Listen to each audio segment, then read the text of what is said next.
turagushimye data wa twese ukiranuka uri mu ijuru, uburinzi bwawe butangaje budukundiye kubaho, ubihererwe icyubahiro. Ngaho tube hafi utweze, udukundishe ibyawe kandi unabidushoboze, ujye uduha kwerekeza aho ushaka buri munsi, kandi tukubere ibikoresho wiyambaza ubwihe ushakiye. Tubishimire izina ryawe, tubyambaje mu izina rya Yesu, amen. Uyu mwanya tugiye kuganirira hamwe gusa amagambo atubwira ngo impamvu zishoboza umuntu guhinduka. Impamvu zishoboza umuntu guhinduka. Mbese uko guhinduka kuvuzwe ntabwo ari ukwisiga amavuta ngo b'inzobe wa rukara, ntabwo ari ukwambara imyambaro y'akazi ngo bavuge ko agiye ku kazi, ahubwo no guhinduka ko mu mutima umuntu akaba uw'Imana. Impamvu zimushoboza turavuga kuri nubwo nyinshi, ariko turavuga kuri nkeya, kandi twifuza ko wowe watanze igihe cyawe bigufasha, natwe bikadufasha kugira ngo nibura tujye tubasha kumenya neza aho bipfira n'aho bikirira. Bwa mbere, impamvu ya mbere ituma umuntu ahinduka ni ukwimenya. Iya kabiri ni ukwiyegurira Imana. Iya gatatu ni ukwicisha bugufi. Iya kane ni ukwizera ubushobozi bw'Imana. Iya gatanu ni ukwemera inama zayo cyangwa se z'Imana. Gatandatu ni ukugambirira kumvira ubikuye ku mutima. Iya karindwi ni ukutarambirwa kwirwanya. Izo ngingo nizo twashatse kuganiraho kugira ngo nibura cyane cyane ko impamvu abarubwira ngo abantu bose mu nzego zose, mu miyoborere yose, umuntu wese uko biri kose icyo yaba agambiriye ni ukwerekera aho Imana ishaka no kuba nk'uko Imana ishaka. Ariko Satani afite ukuntu yagiye acura imigambi, uburiganya bwe, imitego ye, yereka abantu akabwira ati erega iby'Imana muri kureba by'amategeko yashyizeho ntawayashobora. Ubwo bamwe bati rero niyo ntawayashobora, ubwo nayo ubwo izakora deliberation. Hari abantu izabukora yaburambirwa, yabona batayanze kandi ariko bananiwe ibyiza, amaherezo ikazaba hejuru. Abandi bati burya no kugaragaza ibidashoboka. Yarangiza mu rugo ruvuga ati nugerageza ibidashoboka, avuga ati nzapfa kujya gusa, ariko nayo irabizi ko biranta wabishobora. Ubwo bakamubwira niwe. Abandi bo bakabaho ngaho bavuga bati rero no kwirirwa umuntu yiga ahatazabishobora, nuko no kudohoka akadohoka. Hari impamvu nyinshi Satani yagiye ateganya zituma umuntu aba mu bwinanirwe. Impamvu zishoboza umuntu rero guhinduka, bwa mbere iyi ngingo yitwa kwimenya. Pawulo yavuze ikintu cyiza cyane ari kwandikira Abaroma, aravuga ati ngewe nshaka gukora ibyiza, ibi bikantanga imbere. Icyiza ndakizi ariko ntabwo kimbamo, ubwo ni ukwimenya. Rero niba yarashaka gukora icyiza kikamutanga imbere, kandi aho umugambi ari gukora ibyiza, yageze aho arangije ntiyagarukiraho. Ibyo turabisanga mu Baroma igice cyaho ni icya 7, uhereye ku murongo wa 14, niho wamenya neza ko umuntu wamaze kwimenya abageze ahantu heza. Umuntu wamaze kwimenya abageze ahantu heza, kandi utarimenya aba akiri kure cyane, kuko ibyiza ni ukwimenya. Ntabwo ibyiza ari uguhinduka, ahubwo ibyiza cya mbere ni ukwimenya. Ibyo turabisoma mu Baroma igice cyaho cya 7, umurongo wa 14, haranditse hagira hati ni amagambo menshi yavuze, ariko nge ndayasoma yose umugambi ari kugira ngo wumve aho umuntu aherakira. Tuzi yuko amategeko ari ay'umwuka, ariko ngewe ndi uwa kamere, ari iy'isi. Arazi ko amategeko ari ay'umwuka, ariko we ni uwa kamere, ndetse naguriwe gutegekwa n'ibyaha. Mu yandi magambo, ndi imbata yabyo, nsa n'umuburano.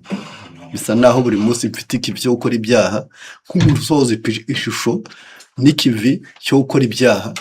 Ngiye kuko umuntu yigurishije kwa Satani. Iyo bwije udakoze icyaha, no kwigambira wawe cyagambiriye, hari aho ugera yarangiza ukumva uko biri kose utagikoze wahomba, utagikoze wasuzugurwa, utagikoze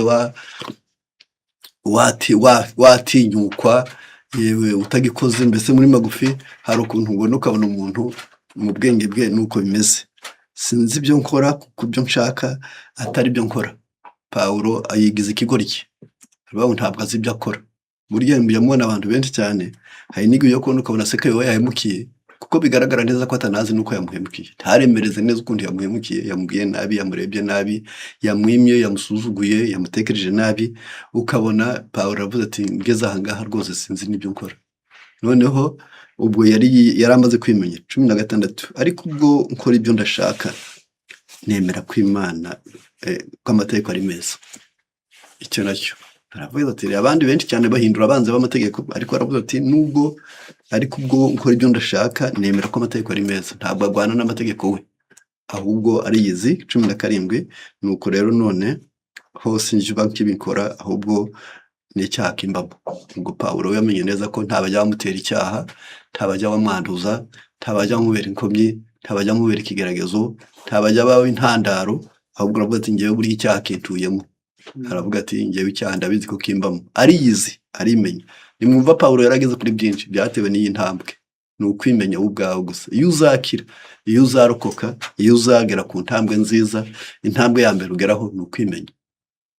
Noneho 19 kuko icyiza nshaka atari cyo nkora, ahubwo ikibi nanga akaba ari cyo nkora. Pawulo yaragaragaye ko yanga ikibi, ariko bikarenga n'ubundi mu mibyizi ye agakora ikibi. Aravuga ati rero icyiza nshaka, icyiza imperuka ngishaka gusa, ariko igihe cyagire cyo gukora ngakoreshwa ikibi kuko icyaha kimbamo. Kuko icyiza nshaka atari cyo nkora, ahubwo ikibi nanga akaba ari cyo nkora. 20 ariko ubwo nkora ibyo nanga sijye nkibikora, ahubwo ni icyaha kimbamo. Ariko none ubwo nkora ibyo nanga sinjye nkibikora, ni umukozi, hari umukoresha. Icyo arisobanukiwe neza. Noneho reka turebe rero ngumbe arakira ati, tutarangiriza hariya gusa. Aravuze ngo 22 nishimira amategeko y'Imana mu mutima wanjye. Umutima yo hirya mu cyo bita ame, icyicaro gikuru cy'ubwenge n'ubushake n'ifatamyanzuro. Aravuga ati nishimira amategeko y'Imana mu mutima wanjye. Iyo uzakira ntabwo wigera winubira amategeko y'Imana. Iyo ushaka gukira ntiwigera winubira icyo Imana yavuze. Ntabwo birambirwa, unanirwa mu gitondo ukabishaka ku manywa, ubyanga ukibikora, ntabwo bishonyagiza, yarangiza bikatuma ugera kuri iyo ntabwo. Nishimira amategeko y'Imana mu mutima wanjye, ariko mbonera itegeko ryo mu ngingo zanjye rirwanya itegeko ry'ibyaha ryo mu ngingo zanjye. Iryo ni umutimanama. Ni umutimanama ubuza umuntu ukamubwira uti ariko ibigiye gukora sibyo, ugahakana ukanga, ariko bikatuza urebyeyo, bikatuza uyobotse. 24 yemwe mbonye ishyano, ninde wankiza uyu mubiri utera urupfu. Pawulo asanze nta muturanye, nta muvandimwe, nta mugore, nta mwana, nta kazi, nta gihe cyamuteye gucumura, ahubwo aravuze ngo uyu mubiri wanjye niwo untera urupfu. Aravuze ati yemwe mbonye ishyano, ninde wankiza uyu mubiri utera urupfu. Imana ishimwe kuko izajya inkiza kubwa Yesu Kristo umwami wacu. Nuko rero yewe uyu murongo wa 24 yemwe mbonye ishyano, ninde wankiza uyu mubiri utera urupfu. Imana ishimwe kuko izajya inkiza kubwa Yesu Kristo. Ariko kugira ngo akizwe kubwa Yesu Kristo ni uko yimenye. None ingingo ya mbere iganisha umuntu mu kwimenya ni ukubanza wimenya. Ambe gukira guhinduka ni uko umuntu yimenya. Bimaze kumenya ko ufite ahantu handuye urahanagura, ariko utahaza urahareka. Abantu benshi cyane bajya kugera mu materaniro cyangwa ahantu hari imbaga y'abantu, yarangiza bagasanga hari n'igihe igifungo atagifunze, agasanga hari igihe ikora rigihagaze, yarangiza ukabona arikoze vuba vuba kandi yamaze umwanya wo kwimenya, utuma umuntu akosora byinshi. Ku ngingo ya kabiri ni ukwiyegurira Imana. Iri jambo kwiyegurira Imana naryo riri mu bintu bifasha umuntu. Ni ukuvuga ngo iyo umaze kwimenya ukisanga harimo ubwinanirwe, bwarangiza wowe ubwawe wiyegurira Imana. Kwiyegurira Imana biba bivuze kudashobora uri wenyine, biba bivuze kudakunda uri wenyine, biba bivuze kudahinduka uri wenyine, biba bivuze kutezwa uri wenyine. Noneho ukavuga uti rero Mana yanjye, namaze kumenya aho byapfiriye, nzi nuko nteye, mfite inzitwazo bivuga ko ari abandi babiteye, ko ari igihe cyabiteye, nta kundi nari kugira, ahubwo menye neza ko icyaha kimbamo. Noneho ndakwiyeguriye. Iyo wiyeguriye Imana, dore uko bigenda muri Ezekiyeli 3:4.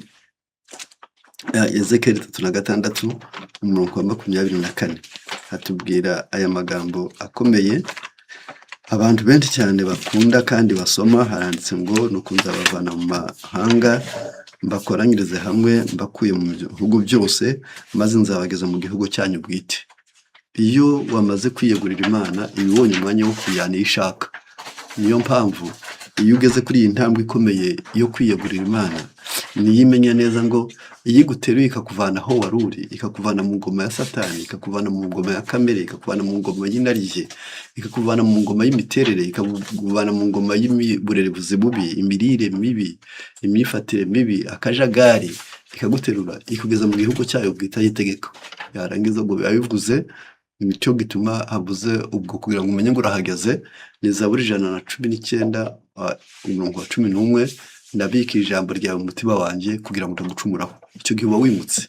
Iyo umaze kumenya neza ko uzayoborwa mu kurya, mu kunywa, mu kwambara, mu kuvuga, mu gukora, mu kwifata, mbese bya bindi byawe byose ibyo bita imiterere, imico, imyifatire, byose ukabyegurira Imana ugambiriye kuvuga ngo icyo gihe kujyana mu gihugu cyayo bwite itegeka. Icyo gihugu cyayo muri Yohana 8:31-32, nimuguma mu ijambo ryanjye muri abigishwa banjye nyakuri, dore hazima umwami utegekesha gukiranuka. Yesaya 32:1. Icyo gihe muri icyo gihugu ngo umunyabuntu buke bazaba batakwimwita umunyabuntu. Aho ni Yesaya 32. Umunyabuntu buke, ariko arabufite buke. Buke yashobora guha umwana w'umuturanyi mu gitondo ariko ntamusubiremo nimugoroba, ntarambirwe guhuwe, ariko we umuturanyi akajya amuha rimwe na rimwe. Ubwo wenyine tubashobora kwiha ibihumbi 100, wowe ukaguha igihumbi, ariko nabo bakumva ari umunyabuntu. Yarangiza n'umunyabuntu buke. Noneho icyo gihe mu ngoma y'Imana umunyabuntu buke ntabwo amwita umunyabuntu, ahubwo ni cya gihe wita ku bawe, ni cya gihe wiyitaho, ni cya gihe wita ku mugore, kwita ku mwana wawe, kwita ku bakubyaye, kwita ku bavandimwe, kwita ku nshuti, ariko umuntu mu mutima wawe ukamuha gusa ari uko usa n'ubwogonokewe, ariko mu mishinga ufite kumugirira neza bitarimo. Ibyo ni ubuntu buke. None iyo tugeze mu gihugu cy'Imana, kabumva icyo Imana idukorera rero. Iyo twamaze kwemera ko tugiye guhinduka ngo tubabe Imana, tumaze kwiyegurira Imana, tugiye kuba ibikoresho byayo, muri Malaki 3:16, abana b'Imana baraganiraga Uwiteka ugutwi, akavuga ngo bazaba banje umunsi nzakoreraho. Noneho bazaba amatungo yanjye bwite, bazabarira nk'uko umuntu aba ari umwana w'umukorera. Niho abantu bazamenya gutandukanyiriza abakorera Imana n'abatayikorera, abakiranutsi n'abanyabyaha. Muri uko kwiyegurira Imana n'ibintu bikomeye cyane. Iyo umaze kwiyegurira ubwo bivuze ngo ndinaniwe ariko nshaka ibyawe, kundi ibyawe ariko ntibiza, ndashaka kwerekeza aho ushaka ariko birananira, ngambiriye kwezwa ariko birongera nkongera nkiyanduza. Yarangiza ukavuga uti rero Mana asigaye nahawe.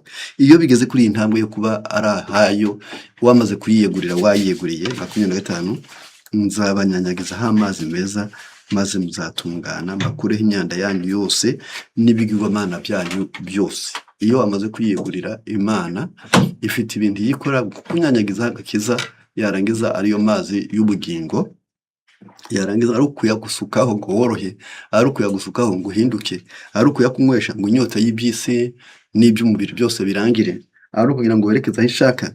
Niyo ifite ayo mazi yanyanyagiza kuri wowe, maze yarangiza kugukuraho ibi bintu urwane, kubikwereka nturakare, kubigukuraho, kubigutesha ntubabare. Yarangiza bitewe nuko muri wowe wamaze nawe kubyanga. Iyo babikweretse ntabwo wihindura umwanzi w'ubikweretse, iyo bagucyashye ntabwo uvuga ko baguhagitse, iyo bagutungiye agatoke ntabwo uvuga ko bagukurikiranye, bitewe nuko muri wowe nawe ushaka kubikira. 26, nzabaha umutima mushya, mbakuremo umutima ukomeye nk'ibuye, mbashyiremo umutima woroshye. Umutima ukomeye nta wundi ukomeye cyane, ni nko gusuzugura Imana yaguhaye icyubahiro, ni ukutayiha kimwe mu 10 yakunguye, ni ukutayubaha yaguhaye icyubahiro, ni ukutayitaho ikwitaho. Ibyo burya niwo mutima umeze nk'ibuye. Ni cya gihe umuntu aguha nawe ubwe wenyine uretse Imana yaguha, ugasanga agutuye igitoke, kumutekera aho ngo ariyeho ayo kurara bikakunanira. Nibo babandi mujya mwumva, yarangiza ukumva wamuhaye igiti cyo kwasa, agaturagura n'amababi yaho yagitsinze ngo nawe utazayacana. Yarangiza ukamuha imodoka akakwima lift, yarangiza ugasanga mbese umuntu afite umutima ukomeye byonyine ubwabyo gusa, ku buryo umugabo usiga umwana mu rugo n'umugore ukabasigira kurya ubugari wowe ukajya muri hoteli ngo urye ibihumbi 50 ukarya inkoko n'ihene yarangiza ukanywa keza bo bakicwa n'inyota bo bakicwa n'inzara bakagumwuma kubanezeza bikakunanira kandi ubita abawe uwo ni umutima ukomeye nk'ibuye ni umugore uhabwa hahanwa ntatekereze ko umugabo ari byo kazariye kumva ari buryamire ya mafaranga akayabahamwe imisatsi ya mafaranga akayabaguramo imyenda gusa yarangiza aho kuzirikana akajya guhaha abanje kwihaza yarangiza akaza guteka kururuka yabanje kurya indazi n'amata ku iduka mbese uwo mutima nk'uwo utazirikana abandi niwo mutima umeze nk'ibuye noneho kubw'ibyo uwo mutima udashaka ko n'abandi bagunguka badashaka ko abandi bakundwa badashaka ko abandi bamera neza uwo niwo mutima umeze nk'ibuye Imana irawugukiza iyo imaze kugukiza rero haranditse ngo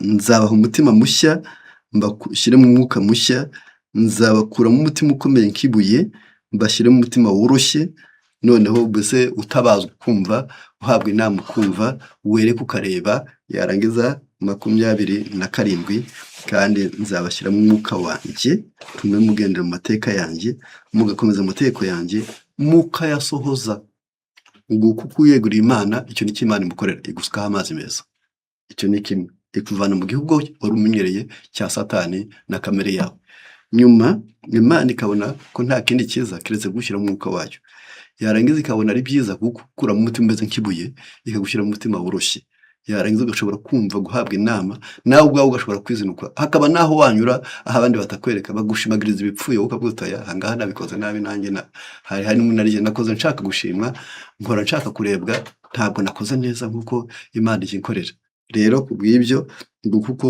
iyo umuntu yiyegurira Imana ikamugiraho ikivi noneho buriya nicyo gituma mu ba Filipi 4:13 nshobozwa byose na Kristo umpa imbaraga noneho kubw'ibyo iyi ngingo ya kabiri tuyivuyeho tugiye ku ya gatatu yitwa kwicisha bugufi kwicisha bugufi ntabwo ari hamuka kwicisha bugufi si ugutinya icyubahiro kwicisha bugufi si ukwiyoroshya ngo batagira ahubwo kwicisha bugufi ni ukwemera ko uri umunanirwa imbere y'ibyiza maze ukiyegurira Imana igushoboza byose ibyo bita humilité ntabwo ari simplicity abantu benshi cyane bakunda gusa n'abagira ngo bagire ariko atari ko bari kwibombarika kwifata neza mbese umukobwa ugeze imbere ya sebukwe yarangiza umuhungu ugeze imbere y'uwazashyingirwa yarangiza umuturage ugeze imbere y'umutegetsi ibyo byitwa kwiyoroshya ariko gushobora kumbonamo imanganya n'uburyarya n'ububandi n'uburiganya ariko atari ko mu mutima biri umuntu wicishije bugufi aba ari imbere y'Imana avuga ngo gukunda abandi kuko nikunda birakomeye kwezwa nkaba mwiza burundu birakomeye guha undi kuko nange nakwiha birakomeye gusangira nawe ibyiza birakomeye Mana yanjye banye igikoresho cyawe aho umuntu ashyira isafuriya ye ahayishyira ku muriro bigashoboka ahayishyiramo amazi bigashoboka aho yoza ntiburane nanjye niyeda kwiyeguriye bugufi nzagera ku byiza ari kubingejejeho uruhare rwawe nirwo ruzangiza ku byiza byinshi yarangiza ibyo bintu byose ukiyandikamo intege nke ariko zishobozwa byose na Kristo noneho iyi ngingo yitwa kwicisha bugufi nayo ni iyindi ikomeye cyane niyo mpamvu iyo nibyo Yesaya yavuze ngo ni ukumeneka umutima Yesaya 5:7-15 haranditse hagira hati kubajya basoma kandi babikunda nimwumve uwo murongo nimwumve uko iri hejuru ivuga iri hejuru cyane ituye ahahoraho ivuga ndasubiramo nimwumve uko iyo iri hejuru cyane ituye ahahoraho ivuga izina ryayo ni uwera ikavuga iti aho ntuye ni hejuru kandi harera mbana Imana mwumve uko iyo iri hejuru ivuga ituye ahahoraho kandi aho ituye harera ariko iravuze ngo mbana abantu bajya bangeraho tukongera bigashoboka mbana n'umuntu ufite umutima umenetse wicisha bugufi noneho umutima we waramenetse warababaye ikintu iyo kimenetse gikunda kuva iyo ikintu kimenetse kimena ibikirimo iyo utaremera neza ububi bwawe iyo utaremera neza mbese nawe ngubwira umuntu ngo mbabarira cyagenera uhemukiye ngubwira Imana uti ahangaha ndananirwa mbabarira ubwo butarameneka iyo umenetse birava ushobora kuvuga uko aho bipfira ukavuga hakunanira yaba ari abantu wahemukiye ukabibabwira yaba ari Imana ihemukira ukabivuga ugasigara umwina nibwo ari kumenetse Imana ibana nawe ufite umutima umenetse bicisha bugufi, kugira ngo mpembure imyuka y'abicisha bugufi, mpembure n'abafite imitima imenetse. Abantu bemera ibyaha byabo n'abantu bumva batashobora ibyiza ntabafashije, abo nibo njya mbana nabo. Uko niko bivuze. Mwumve neza, iyo wemera ko utabishobora Imana itagufashije, ubwo wabicishije bugufi. Iyo wemera ko iyo ubizambye ukamenya no kubitungira urutoke, ubumenetse, none niho ugeze aho Imana yemera kubana nawe. Icyo gihe uwo mutima urazamuka ukajya mu ijuru, yarangiza wowe mubiri impagarike yawe ikaba mu isi, ariko muri wowe ukaba uri mu ijuru. Icyo iyo umaze kugera kuri ibi bintu, ugera muri Abagalatiya 2:20, haranditse hagira hati, Abagalatiya igice cyaho cya 2, ku bantu basoma iki gitabo mujye musoma mubyitondeye cyane. Haranditse mu gice cya 2:20, aravuga ati, uyu muntu w'Imana, hari ijambo ngo nabambaye na Kristo ariko ndiho, nyamara sinjuriho, ahubwo ni Kristo uriho muri jye. Ibyo nkora byose mbikoresha nkiriho mu mubiri, mbikoreshwa no kwizera umwana w'Imana wankunze akanyitangira. Iyo bigeze aha ngaha, umuntu akakubwira ati sinjye ukiriho, noneho ahubwo ni Kristo uriho muri njye. Ibyo nkora byose sinjye ubikora, ahubwo ni Kristo uriho muri njye niwe ubikora. Uyu murongo muwumve neza, nabambanywe na Kristo ariko ndiho. Ubwo bivuze ngo nanjye nemeye gupfa ku byaha nubwo ndi umuntu, ariko uko yabyanze akabizira, akumva ashaka kumvira se yambaye umubiri, nanjye uyu munsi ndaho mpfuye ariko ndiho kubwe. Noneho kubw'ibyo aravuze ngo ibyo byose nabambanywe na Kristo ariko ndiho, nyamara sinjye uriho, ahubwo ni Kristo uriho muri jye. Ibyo nkora byose mbikoreshwa no kwizera umwana w'Imana wankunze akanyitangira. Simpindura ubuntu bw'Imana ubusa, kuko niba gukiranuka kuzanwa n'amategeko, Kristo aba yarapfiriye ubusa. Iri jambo ntabwo abantu benshi baryumva, riragorana cyane. Niba bazakubwira gusa gutangira isabato ukabona ukayitangira, bakubwira bati jya kwiyuhagira ukabona kwiyuhagira, bakubwira bati teka ukabona ugateka, bakubwira kurya akaba ariho urya, bakubwira bati seka ukaba ariho useka, mbese muri wowe ugakoreshwa n'itegeko, Kristo aba yarapfiriye ubusa. Ahubwo dukeneye Kristo muri twe, uduhindura ibikoresho, agakora uko ashaka anyuriye muri twe, akaba ari gukoresha amatwi yacu, akaba ari gukoresha iminwa yacu, akaba ari gukoresha ibiganza byacu, akaba ari gukoresha imigambi yacu, akaba ari uyobora hejuru, mbese guverinanse yose, ubuyobozi bwose bukaba ari we. Noneho akavuga ngo sinjye uriho, ahubwo ni Kristo uriho muri njye.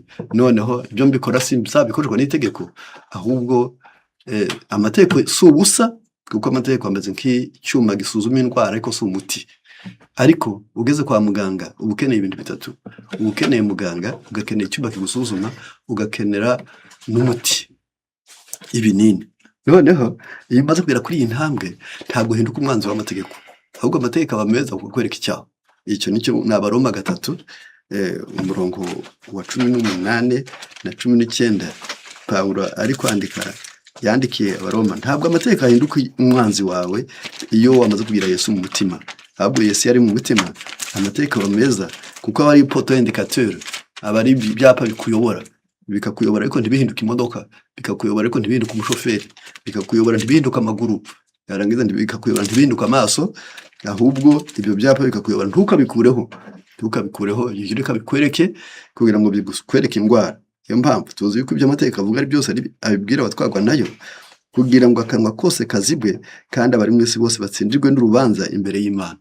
Amategeko cyabereho no gutuma dutsindwa, kugira ngo none ubone neza ukavuga ati n'ibyaha udakora muri amategeko 10, ubwo ni ubwinane bw'umubiri wawe, ni uburere bubise, ni intege nke. Ubwo ndavuga kuba iyo bakubwiye ngo tega igipfa, ntabwo bakubwiye ngo rirandure, kuko riranduye waba urwaye. Iyo bakubwiye ngo tega ikirari, ntabwo bakubwiye ngo umubiri n'urware, baba bakubwiye ngo ribuze ariko rihari, yarangiza ariko ricecekeshe. Rero kubw'ibyo, ubwo bivuze ngo umuntu utagira amaso atarebye ibintu ngo akurugwe nabyo, ntabwo wavuga ko yahindutse, ahubwo byaba ari uko muri we amaso yapfuye. Rero kubw'ibyo umuvuga ngo dutsindirwe imbere y'amategeko, ariko noneho hariho gukiranuka kw'Imana kwahishuwe kudahishwa n'amategeko, nubwo amategeko n'ibyahanuwe ari byo bihamya. Noneho kubw'ibyo, iyo ugiye kwa muganga ugiye kwisuzumisha, ibyuma bikwereka indwara ariko ntibivure. Noneho yarangiza bakaguha imiti ukayikoresha, ukagaruka kwisuzumisha ngo urebe aho indwara igeze. yarageza akakubwira bati imaze kugabanuka 20 bakongera baguha indi doze ukajya kuyinywa nayo ukagaruka kwisuzumisha. Ntabwo uyu murwayi azigera yanga ibimusuzumira indwara ngo bimwereke aho igeze ngo amenye uko akoresha imiti. Niko umuntu w'Imana wamaze guhinduka, wamaze kwemera Imana ntiyanga amategeko yayo kuko amenyekanisha icyaha. Kubw'ibyo rero umuntu ushaka gukora ibyaha akeneye no kubimenya kugira ngo abimenye abyerwa n'amategeko. Rero kubw'ibyo ntabwo mbatinda, noneho sinturupondera amategeko y'Imana ubusa, kuko niba koko gukiranuka, hariho gukiranuka kudahishwa n'amategeko nubwo amategeko ari yabihamye. Ubwo bivuze ngo hariho gukiranuka nta biheshejwe nuko bantegetse, ahubwo namenye icyiza, nanjye menye uwakinshoboza ndamusanga ndagikora. Ariko iyo ngarutse suzumisha mu mategeko kuko najyanye nuko amategeko avuga. Noneho kubw'ibyo amategeko azahora anyereka icyaha, nayo azahora nshoboza gukora icyiza. Nanjye nzahora nanga icyaha kubwo neretswe n'amategeko, kandi nzahora nshobora gukiranuka nshobozwa na Yesu n'umwuka we. Bitewe ngaho iyi ngingo nayo ndayitambutse ku ngingo yitwa kwizera ubushobozi bw'Imana. Niyo ngingo twatiriho ya 4. Mwibuke ko abaturutse inyuma, baje nyuma bari gukurikirana batatangiranye n'umwigisha, ni impamvu zishoboza umuntu guhinduka. Ingingo ya mbere ni ukwimenya, ingingo ya kabiri ni ukwiyegurira Imana, iya gatatu ni ukwicisha bugufi, iya kane ni ukwizera ubushobozi bw'Imana, iya gatanu ni ukwemera inama z'Imana, iya gatandatu ni ukugambirira kumvira ubikuye ku mutima, iya karindwi ni ukutarambirwa kwirwanya. Ngizi nzira twashatse gukurikirana ngo nibura abantu bamenye impamvu zishoboza umuntu guhinduka. Noneho kuri iyi ngingo ya 4, kwizera ubushobozi bw'Imana, birahagije ko umuntu yavuze ngo nshobozwa byose na Kristo umpa imbaraga. Ariko Ezekiel yatweretse icyo Imana izakora. Izagukura mu gihugu wari umenyereye cy'ubupagani, ikujyana kunyanyagiza amazi meza ngo worohere gukira. Izagukura mu mutima umeze nk'ibuye, izaguha umwuka wayo, izaguha umutima wayo kugira ngo ushobore kugenda mu mategeko y'Imana. Ngeze rero ku ngingo ya 5, ni ukwemera inama z'Imana. Ubundi muri Yeremiya 3:13 haranditse ngo icyo nshaka ni kimwe, ni ukwemera ibyaha byawe. Inama z'Imana, ingingo ya mbere, emera ibyaha byawe. Kubera iki?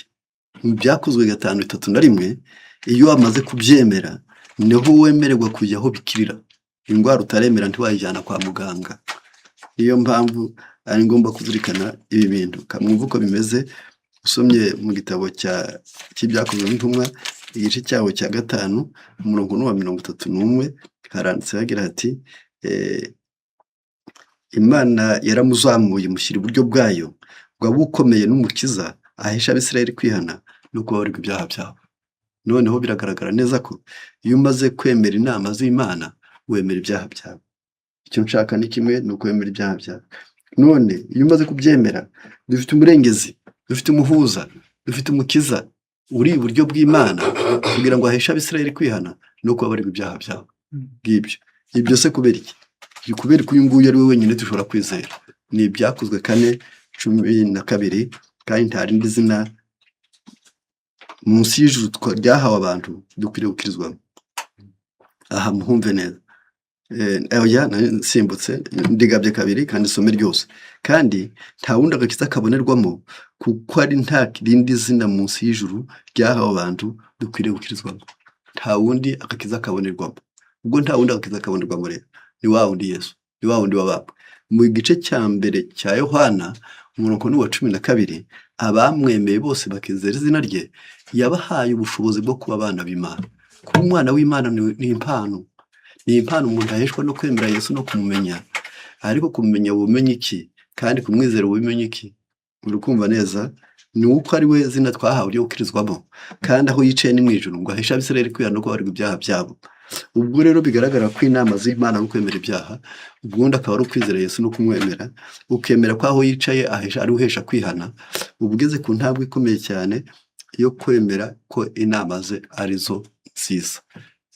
Izo nama ze rero harimo nyinshi. Izi nama ze ni Zaburi 119 umurongo 165. Abakunda amategeko yawe bagira amahoro menshi. Inama za mbere za Yesu arakubwira ati nubwo utarabishobora ariko ukunda amategeko yanjye, ntukinubi ibyo unanirwa ntibigatume wanga ibyo utegekwa. ahubwo ujye wumva ko byanze bikunze ndabinaniwe ariko nzabishobozwa, aho kuba umwinanirwe wanga iby'Imana igutegeka, waba umwinanirwe wemera iby'Imana itegeka, ukanabirengera, ukanabihagararira, ukanabivuga, ariko Imana ivuga ati ko biri kose ni ukwinanirwa. Nicyo gituma umunyezaburi igihe yari ageze aho hantu yavuze ijambo rikomeye cyane muri Zaburi 51, aza kuvuga amagambo meza ajya afasha benshi bashaka gukira. Aravuga ngo aravuze ngo muri Zaburi 51 ndahera ku murongo wa mbere ndageza umurongo wa 5, haranditse ngo Mana umbabariye kubw'imbabazi zawe nyinshi, usibanganye ibicumuro byanjye, unyuhagire rwose gukiranirwa kwanjye, unyeze unkureho ibyaha byanjye, kuko nzi ibicumuro byanjye, ibyaha byanjye biri imbere yanjye iteka. Uyu murongo wa 3 muwiteho iyo umuntu agiye gukira, kwa kundi ngo icyo gituma ubona n'abantu iyo bagiye kubagwa, nubwo wagwa n'umutoya uri mukuru ukanambara ubusa, yarangiza wabagwa n'umusaza uri mutoya ukanambara ubusa, yarangiza uwo munsi bakutegeka kuza wambaye ubusa. Mbese Imana irashaka ngo umenye umurongo wa 3, kuko nzi ibicumuro byanjye, ibyaha byanjye biri imbere yanjye iteka, ni wowe ubwawe nacumuyeho. Abantu bazi Imana yabo bagiye gukira ibyaha uko bimeze. Iyo umuntu iwaguye ngo ukubise imbwa abashaka shebuja, iyo ugiye gukira ibyaha ukorera abantu ibyaha ugasanga ari Imana wacumuyeho. Kubera iki? Uhuye n'umwana uri kumwe na se ukamubwira uti wa mwana wenda kwanga, ese yababara, umwimye se yababara, umukubise se yababara, yarangiza umusuzuguye se yababara, umuciriyeho se yababara. Ukugirira abantu ni Imana ibabara, kuko ari Imana Data wa twese. Niyo mpamvu icyaha cyose ukora jya umenya ko ari Imana ucumuyeho. Ntukigere wibwira ngo nawe ndi kumwereka, reka nawe yumve. Ukiri kurebana umwana, buriya hari ukuntu bajya bakubwira, ukumva bakuru baravuze ngo bakavuga ibitarigeze bibaho, wenda avuga ngo umuntu ngo yabyaye inzoka, ngo bagiye kuyikubita ngo aravuga ngo mukubite buhoro ngo ni icyamvuye mu nda. Yari amarenga.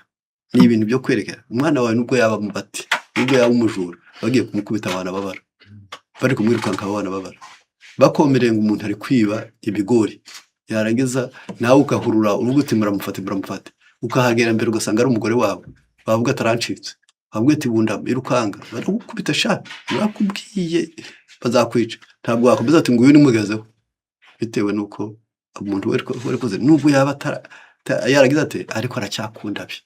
Imana nayikunda bayo nubwo abanyabyaha, ikabakunda nubwo babasuzuguritse, ikabakunda nubwo babagayitse, ikabakunda nubwo baba barashayishije, ikabakunda nubwo bakwiragira, ikabakunda nubwo baba barabahakanye. Nicyo gituma burya yashyizeho igihe cyitwa icy'imbabazi. Niyo mpamvu aravuze ngo kuko nzi ibicumuro byanjye, ibyaha byanjye biri imbere yanjye iteka, ni wowe ubwawe nacumuyeho, nakoze cyangwa n'amaso yawe. Ubwo iyo ukoze icyo Imana yanga uba urangije kwicumuraho, nubwo ari abantu bakoreye. 4 oya, ni wowe ubwawe nacumuyeho, nakoze cyangwa n'amaso yawe, byabereye bityo kugira ngo uboneke kukiranuka nuvuga, kandi uboneke kuboneye nuca urubanza. 5 dore naremanywe gukiranirwa mu byaha, ni mu mama yambyariye. Uyu murongo wa 5 iyo ugiye gukira niho bijya bishoboka ngo ukire neza. Iyo umaze kugera kuri iyi ntambwe yo kumenya neza ko waremanywe gukiranirwa, icyaha nta bandi bakikwanduje, ahubwo urakivukana. Kikabamo ibyo bita ihererekanyamurage, kikabamo ibyo bita uburere, kikabamo ibyo bita indemano, kikabamo ibyo bita akarere, kikabamo mbese ni ibintu bigera n'igihe nacyo ubwacyo gusa. Bivuga ngo uko wavutse bigira ingaruka kuri wowe, yarangiza uko wariye bikagira ingaruka kuri wowe, yarangiza mbese hari impamvu nyinshi zatuma umuntu ku byaha bimworohera. Niyo mpamvu bavuze ngo niba nyoko yaragusamye yarakaye, ubwo uzaba umunyamahane n'umunyaburakari. Niba so yarageze igihe ujya gusamwa akaza yaburanye, ubwo uzabura. Nuko ubwiye kuza kurya, ati waza ukarya, atubwiwe niko nshonje, none se ko abandi bagiye kurya, mbe ni ngombwa ngo arye winjira mbere. Yarangiza bityo, mbese yarangiza ngo ubundi bwe mubwira abantu kuza kurya, ngo ubundi mutari mwazana n'ibiyiko ngo mwamuhereye ngo mwanje mwabizana. Mbese ugasanga imanza muri wowe nizo zirimo, amahane ntubura aho uyakura, ku buryo n'umuntu akubwira ngo waramutse, uwa kabiri yabivuga ngo mbe ni njyewe jyenyine ngo naramutse nyine, ubwo ugasanga amahane bivuga ngo icyo nicyo bavuze ngo naremanywe. Mu mitsi, mu mihore, mu magufa, mu musokoro, mu maraso hatembamwo icyaha bitewe n'igihe bakubyariye. Niyo mpamvu avuze ati dore naremanywe gukiranirwa, mu byaha nimwo mama yambyariye. Ubwo rero agiye gukira. Noneho arayambwira ngo dore noneho ushaka ukuri ko mu mutima hataboneka uzahamenyesha ubwenge. Ubwo nguko we agiye gukira ntabwo yongeye kuvuga ko ari uko Betisheba yambaye ubusa. Agiye gukira ntabwo yavuze ko nawe yifashe nabi. Inzitwazo zavuyeho. Arangije aravuga ati ni ukuri mu byaha harimo mama yambyariye kandi naremanywe gukiranirwa. Niyo mpamvu kwemera inama z'Imana biri mu ngingo zituma dukira. Noneho ndagenda nsubiramo impamvu zishoboza umuntu guhinduka: ni ukwimenya wowe ubwawe, ni ukwiyegurira Imana, ni ukwicisha bugufi, ni ukwizera ubushobozi bw'Imana, ni ukwemera inama z'Imana. Noneho yarangiza aho ntabwo mbatinda mu nama z'Imana muri kino gihe cyacu. Ni ibyahishuwe 3:18. Dore ndakubwira inama ungureho: izahabu yatunganijwe mu ruganda, imyenda yera, ndetse n'umuti wo gusiga ku maso. Ngibyo ibintu bisabwa. Ibyo rero iyo ubisomye ushobora ugasanga hari ibintu byinshi. Ku bantu bazasoma igitabo cyitwa Intekerezo imico n'umuntu, mu cyigisho cyacyo cya 23 ndasomamwo aya magambo nshaka ko buri wese yakumva, kandi bikadufasha kugira ngo nibura wemere inama z'Imana. Impamvu ari Yesu baguraho ni uko Yesu wenyine niwe washoboye gukiranuka, kandi iyo tumwemereye gukora icyiza biratworohera. Ariyo mpamvu nashatse kubyumvaho ngo nibura tubiganireho. Dore inama za mbere impamvu Yesu ari we ugurisha. We mu miterere ye atura mu mutima. Ni Yohana 14:15 na 16 n'umurongo wa 21 n'umurongo wa 23. Yesu ati nimunkunda muzitondera amategeko yanjye, nanjye nzasaba Data abaho mumfasha gukora namwe ibihe byose. Urukumva kubwo icyo ni kimwe. Umurongo wa 21, nimunkunda ijambo ryanjye rikaguma muri mwe, nanjye nzabiyereka. Nimunkunda mukizera amategeko yanjye, njyewe na Data tuzazaho muri tugumane namwe. Ubwo bigaragaye neza ko iyo twemeye inama za Yesu, azi ko turabinanirwa ariko dukunda ibye.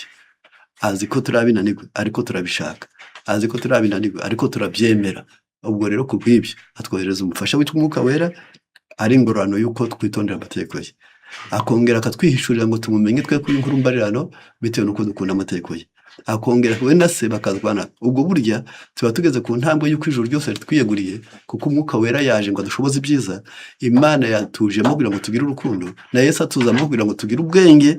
Noneho tuba dusigaje icyiciro cya 4 cyo mu ijuru cyitwa icy'abamarayika. N'Abaheburayo hatubwira ngo n'abamarayika ni imyuka ifasha abazaragwa agakiza.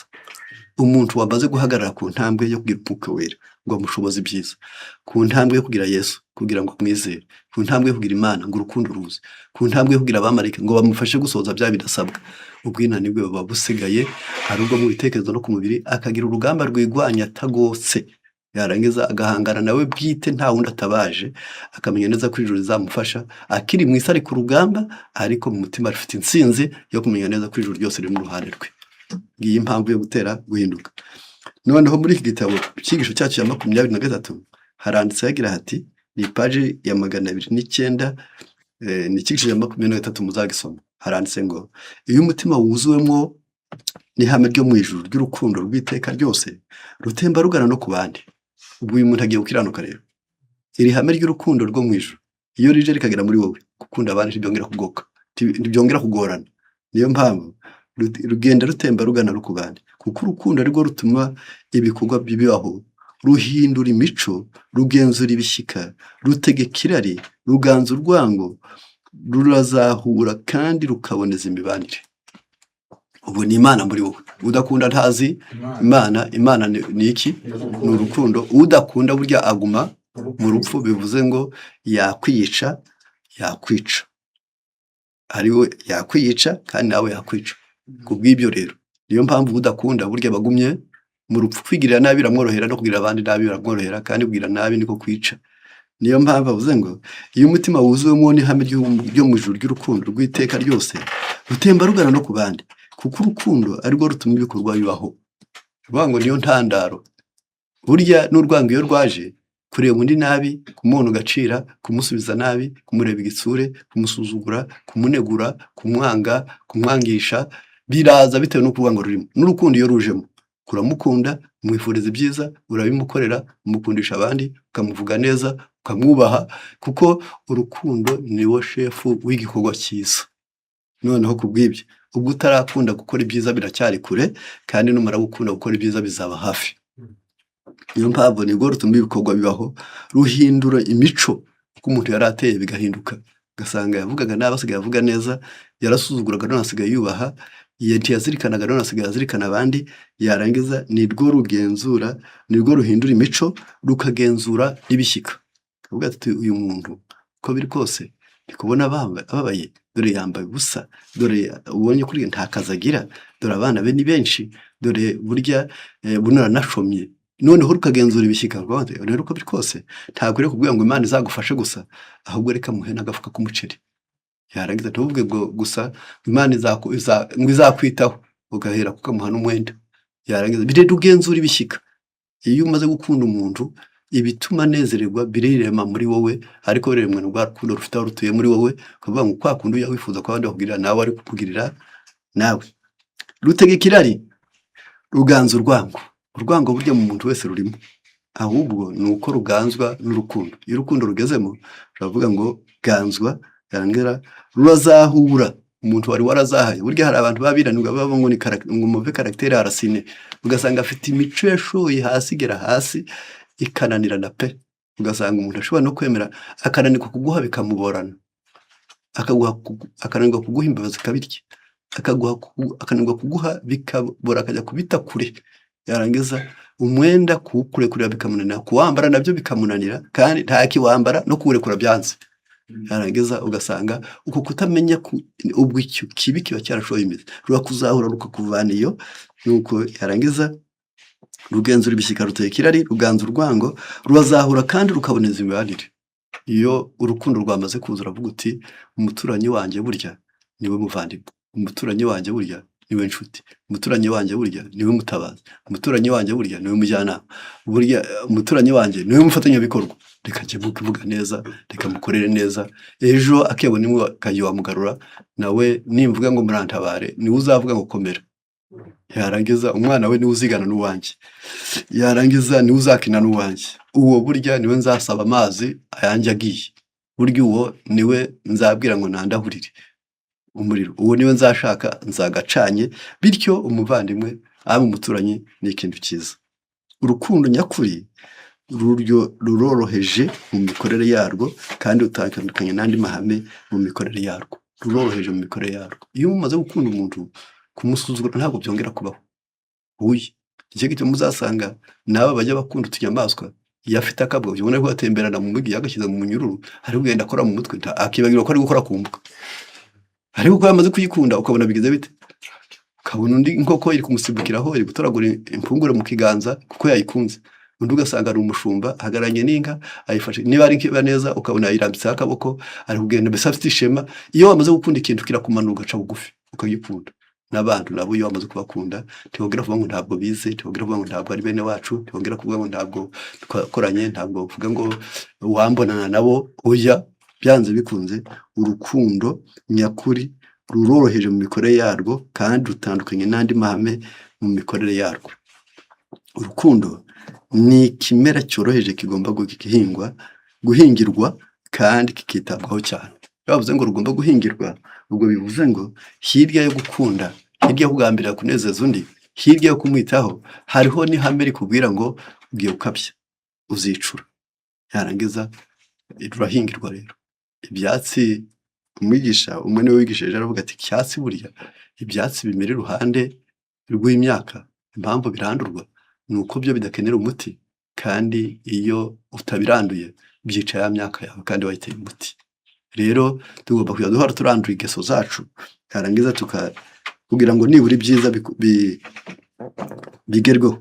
Imizi yose yo gusharira ikigwa nabi, iyo ushaririye urukundo rurasigingira rumererwa nabi, ari nk'imvura iguye ku myaka irimo umuvumbi, igomba kurandurwa kugira ngo icyo kimera kibone umwanya wisanzuye, kandi urwo rukundo ruzagira ingaruka ku bushobozi bwose bw'intekerezo n'umutima, kugira ngo dukunde Imana kuruta ibindi byose no gukunda bagenzi bacu nk'uko twikunda. Utarashobora gukunda Imana, aho iraye iwawe itakwicara, mwaryamana ntikuri uburingiti, mwasangira ntigucure, yewe akaba ari itanga igishoro cy'ubwenge n'icy'ubuzima, ikaguha umubiri, ikaguha ibyo kuwutunga, ikaguha ibyo kukuyobora, ukananirwa kuyikunda, gukunda abantu bizakugora. None se umuntu yawe uzahahera ugakunda Imana akazabona ahera akunda abantu baza kubijyana no kubirya? Ntabwo bishoboka. Banza wige gukunda Imana, gukunda abantu bizoroha. Banza nubura aho uhera ukunda Imana, abantu bone kuri kubi. Niyo mpamvu Imana ntukayikundira ibyo izaguha, ahubwo uzabanze kubara neza ibyo yagukoreye. Nubona uzi ibyo yagukoreye, ntukarebe ku isahani y'undi, ahubwo jya ureba uvuga uti byanze bikunze Imana yampaye akaboko, Imana ikampa akaguru, Imana ikampa ubwonko, Imana ikampa ubwenge, Imana ikampa kugera ku ntego zikwiriye. Ni ukuri ni nziza, niyo mpamvu nsabwa kumenya neza ibyo nakora mu gihe nk'iki ngiki. Noneho kugambirira kumvira ubikuye ku mutima, ibyo ni ingingo ya 6 umuntu akwiriye kumvira ariko abikora ku mutima ariko yamaze gukunda. Mu Efeso 2 umurongo wa 14, uwo niwe mahoro yacu, yahinduye twebwe abiri ku umwe, yicisha ubwanzu umusaraba, azana amahoro atyo, maze ababiri abahindura umwe. Iyo mumaze guhurira ku musaraba, guhurira mu ngorane biri murazisangira, mwahurira mu byiza bigashoboka, mwahurira mu rukundo bigashoboka, ibyiza bye bikaba ibyawe, urukundo rwe rukaba urwawe, kumushakira ibyiza bikaza nta kindi kibiteye, kuko ubwanzi bwapfuye. Noneho kubw'ibyo, kugira ngo nibura abantu b'Imana bagere ku ntego ikwiriye, kutarambirwa kwirwanya. Noneho kutarambirwa kwirwanya, iyi ngingo yarangiza ni ingingo ikomeye cyane yitwa kutarambirwa kwirwanya. Aha nashatse kubivugaho ndi busoze ariho nerekeje amaso, kutarambirwa kwirwanya. Iyo umuntu agiye kwirwanya, ajya arwanya imirire ye, iminywere ye, imikorere ye, imigambi ye, niho bwo buryo bwiza bwo kwirwanya. Kubera ndagira ngo nsubiye kuri cya gitabo, muri cya cyigisho cyacyo cya 23, nkagerageza gusa n'umuntu ubikurura cyane ngo mubyumve.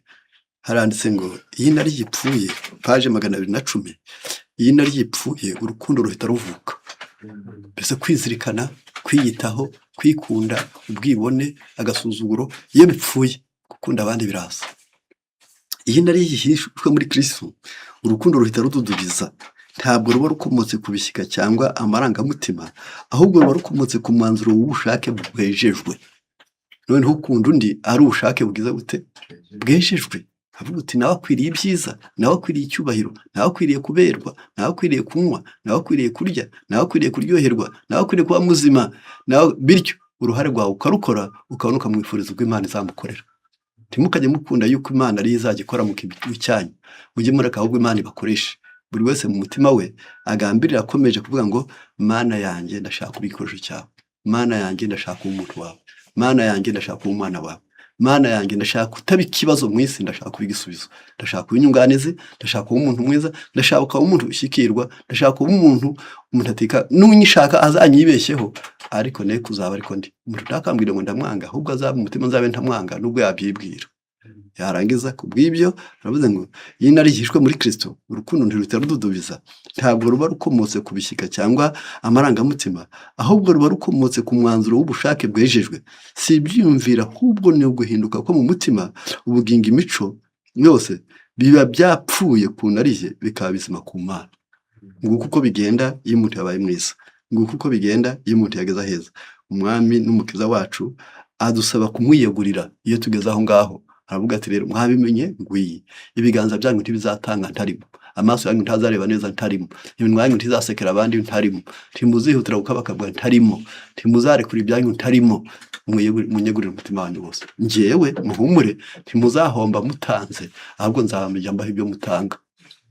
Dore ko Bibiliya itubwira ngo umukene abagurije Uwiteka. Rero kubw'ibyo mureke twiyegurire Imana kandi tuyihe kugira ngo tuyikorere dukurikije ubushake bwayo. Icyo ni kisaba tuyihe. Uyu murongo niwo ngana kuzarangiza. Umwami Imana umukiza wacu adusaba kumwiyegurira. Mureke twiyegurire Imana kandi tuyihe kugira ngo tuyikorere dukurikije ubushake bwayo.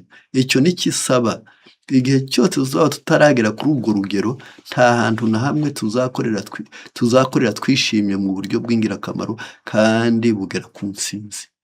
Niba utari uyu murongo niwo ndangirije, baravuze ngo igihe cyose tuzaba tutaragera kuri ubwo rugero, uruheze. Mureke twiyegurire Imana kandi tuyihe kugira ngo tuyikorere dukurikije ubushake bwayo. Iyi ntambwe igize itarageraho, tuzaba dukora n'icyiza ariko dusigare twinuba. Tuvuga muze muri baze barya ngo ubu kandi byari kuzagera ejo. Yarangiza mureke tubashyiremo ubuki ngo ubuki nabwo ngo bushize vuba. Yarangiza birya barangiza uti ariko ntimurya ahandi baze ko biri kose ariko ubone yazatofu zishize vuba. Yarangiza birya utanga umwenda kuko nakenda kamberaga ngo nuko nyine bibiri tubwira kwiyanga. Bityo muri wowe uzayisigara ukora icyiza ariko utishimye. Iyo twamaze kugira Yesu mu mutima, twamaze kumwiyegurira, ukora icyiza ugasigara unezerewe. Wubaha umuntu ugasigara ubikunze. Wamushakira ibyiza ukumva unezerewe. Wabimugezaho ukabona ari byiza. Wabona yabyigejeho nabwo ugashima Imana. Wabona wamukunda nabwo ukabakunda. Bitewe nuko Yesu yakurimo. Gukunda icyiza biraza, birahembuka, kwikora ntibivuna, nta nubwo birambirana. Rero nicyo twashaka kwerekezaho kugira ngo nibura buri muntu wese agerageze kumva. Icyo gihe iyo twamaze kugera ku ntambwe yo gukora iby'Imana ishaka, kutarambirwa kwirwanya, hari naho tugera yarangiza ngo Imana ishimwe kuko izakiza ku bwa Yesu Kristo. Kandi nshobozwa byose na Kristo umpa imbaraga. Icyiza ndakizi ndikimbamo. Amategeko ni meza nubwo njyewe ndi wa kamere. Yarangiza ariko amategeko yo n'ay'Umwuka. Reka rero ariho twerekeza amaso yacu ngo ubugingo bwacu bwose bw'Imana bisubiremo kuri izi ngingo. Impamvu zishobora gutuma umuntu ahinduka ni ukwimenya ku giti cyawe, ni ukwiyegurira Imana, ni ukwicisha bugufi, ni ukwizera ubushobozi bw'Imana, ni ukwemera inama z'Imana, ni ukugambirira kumvira ubikuye ku mutima, ni ukutarambirwa kwirwanya. Imana ibidushoboze mu izina rya Yesu.